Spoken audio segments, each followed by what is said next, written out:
Smökunarleikur númer 2 eða 3.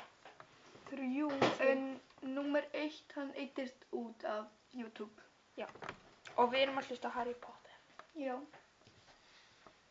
Við skulum Og svíkur hann kerti.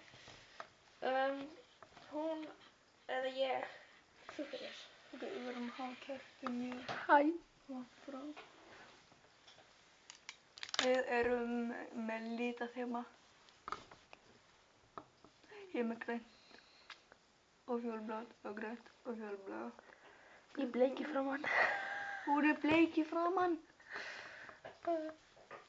Ok. Yes. I thought I'd be seeing you soon. Harry Potter. It wasn't a question. You have your mother's eyes. It seems only yesterday she was in here herself buying her first wand.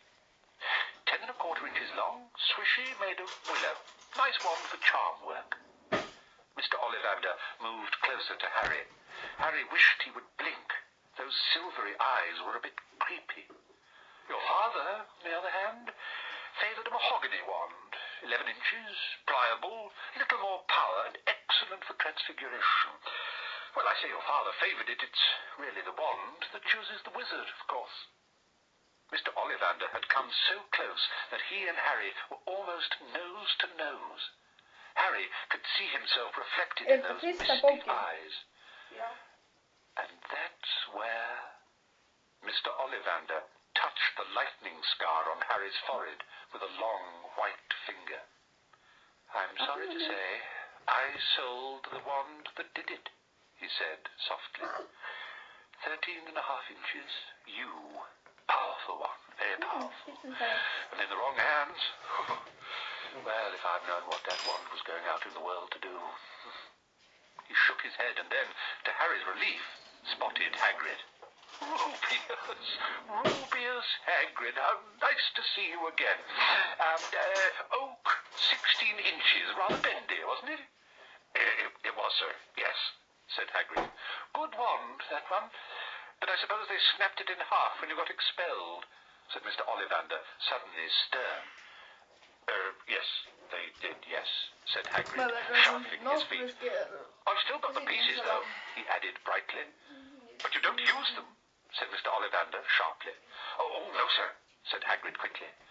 Harry noticed he gripped his pink umbrella very tightly as he spoke. Said Mr. Ollivander, giving Hagrid a piercing look. Well, now, Mr. Potter, let me see. He pulled the long tape measure with silver markings out of his pocket. Which is your wand arm? Well, I'm right-handed, said Harry. Hold out your arm. That's it. He measured Harry from shoulder to finger, then wrist to elbow, shoulder to floor, knee to armpit, and round his head. As he measured, he said, Every Ollivander wand has a core of a powerful magical substance, Mr. Potter. We use unicorn hairs, phoenix tail feathers, and the heartstrings of dragons. No two Ollivander wands are the same, just as no two unicorns, dragons, or phoenixes are quite the same. And of course, you will never get such good results with another wizard's wand. Harry suddenly realized that the tape measure, which was measuring between his nostrils, was doing this on its own. Mr. Ollivander was flitting around the shelves, taking down boxes. That will do, he said, and the tape measure crumpled into a heap on the floor. Right then, Mr. Potter, try this one. Beechwood and dragon heartstring, 9 inches, nice and flexible. Just take it and give it a wave. Harry took the wand and, feeling foolish, waved it around a bit. But Mr. Ollivander snatched it out of his hand almost at once. Maple and phoenix feather, 7 inches, quite whippy. Try. Harry tried, but he had hardly raised the wand when it too was snatched back by Mr. Ollivander. No, here, ebony and unicorn hair, 8 1/2 inches, springy. Go on, try it out. Harry tried and tried. He had no idea what Mr. Ollivander was waiting for. The pile of tried wands was mounting higher and higher on the spindly chair, but the more wands Mr. Ollivander pulled from the shelves, the happier he seemed to become. Tricky customer, eh? Not to worry, we'll find the perfect match here somewhere. I wonder now. Yes, why not? Unusual combination. Holly and phoenix feather. 11 inches, nice and subtle. Harry took the wand. He felt a sudden warmth in his fingers. He raised the wand above his head, brought it swishing down through the dusty air, and a stream of red and gold sparks shot from the end like a firework, throwing dancing spots of light onto the walls. Hagrid whooped and clapped, and Mr. Ollivander cried, "Oh, bravo! Oh, yes, indeed! Oh, very good! Well, how curious! How very curious!" He put Harry's wand back into its box and wrapped it in brown paper, still muttering, "Curious, curious." "Sorry," said Harry, "but what's curious?" Mr. Ollivander fixed Harry with his pale stare. "I remember every wand I've ever sold, Mr. Potter. Every single wand. It so happens that the phoenix whose tail feather is in your wand gave another feather, just one other. It is very curious indeed that you should be destined for this wand when its brother, why, its brother gave you that scar." Harry swallowed. "Yes, 13.5 inches. You. Curious indeed how these things happen. The wand chooses the wizard, remember. I think we must expect great things from you, Mr. Potter. After all, he who must not be named did great things. Terrible, yes, but great." Harry shivered. He wasn't sure he liked Mr. Ollivander too much. He paid 7 gold galleons for his wand, and Mr. Ollivander bowed them from his shop. The late afternoon sun hung low in the sky as Harry and Hagrid made their way back down Diagon Alley, back through the wall, back through the leaky cauldron, now empty.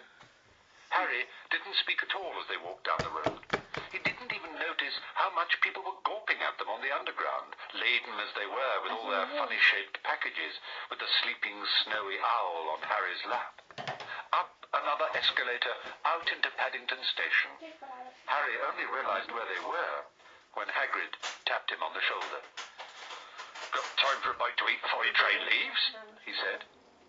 He bought Harry a hamburger, and they sat down on plastic seats to eat them. Harry kept looking around. Everything looked so strange somehow. "You're all right, Harry. You're very quiet," said Hagrid. Harry wasn't sure he could explain. He'd just had the best birthday of his life. And yet, he chewed his hamburger, trying to find the words. "Everyone thinks I'm special," he said at last. "All those people in the leaky cauldron, Professor Quirrell, Mr. Ollivander, but I don't know anything about magic at all. How can they expect great things? I'm famous, and I can't even remember what I'm famous for. I don't know what happened when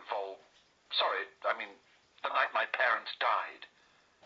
Hagrid leant across the table. Behind the wild beard and eyebrows, he wore a very kind smile. "Don't you worry, Harry. You'll learn fast enough. Everyone starts at the beginning at Hogwarts. You'll be just fine. Just be yourself. I know it's hard. You've been singled out, and that's always hard. But you have a great time at Hogwarts. I did. Still do, as a matter of fact." Hagrid helped Harry onto the train that would take him back to the Dursleys, then handed him an envelope. "Your ticket for Hogwarts," he said. "1st of September, King's Cross. It's all on your ticket. Any problems with the Dursleys, send me a letter with your owl. She'll know where to find me. See you soon, Harry." The train pulled out of the station. Harry wanted to watch Hagrid until he was out of sight. He rose in his seat and pressed his nose against the window. And Hagrid had gone. Chapter 6. The journey from platform 9 3/4. Harry's last month with the Dursleys wasn't fun. True, Dudley was now so scared of Harry he wouldn't stay in the same room, while Aunt Petunia and Uncle Vernon didn't shut Harry in his cupboard, force him to do anything, or shout at him. In fact, they didn't speak to him at all. half terrified, half furious.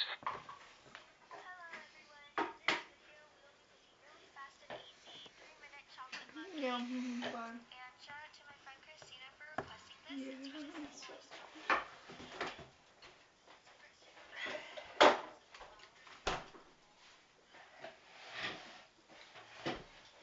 Tuohon kierskemiin.